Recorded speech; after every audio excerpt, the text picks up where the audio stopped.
সিজনে কেমন ব্যস্ত থাকেন? সেখানে প্রচুর কাজ, খুব ব্যস্ত। কি কি টানেন? চাল কুমড়ি, করলা, চিংচিঙি, ঝিঙি সব রকম খেতে টানা লাগে। তাতে বছরে কেমন আয় থাকে? 2-2.5 লাখ টাকা আয় পর খাই দেয় বাই পরে। বাই পরে হ্যাঁ, কি কি করছেন? কত বছর মসুর গাড়ি চালাচ্ছেন? করলাম 20-25 বছর।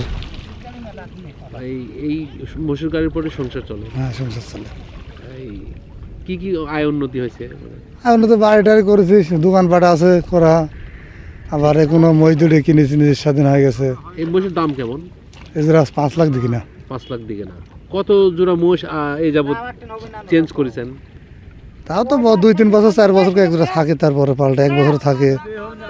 এই বছর এই কত মানে আপনার ইয়েতে কত মোষ চেঞ্জ করছেন? তাও অনেকে 20 বছরে 5-7 জোড়া। 5-7 জোড়া। তাতে মোটামুটি আপনি কারোর কাছে ঋণ পান নাই না? না কিস্তি মিস্তিও আছে? না, ওটা নেই। ওসব তো কারবার করি না, আমার বংশধরই করে না। তাহলে আপনি সুখী মোটামুটি এই পেশায় আপনি সুখী? আল্লাহ যে ওর যেই সুখী, আলহামদুলিল্লাহ। হ্যাঁ। তাতে এই এখন কি অবস্থা? এখন ব্যস্ত সময় পার করছেন না? এখন কাজ কম, এখন হঠাৎ এক খেপ হয়, একদিন হয় একদিন হয় না, এভাবে। এখন মোটামুটি কেমন থাকে পার ডে?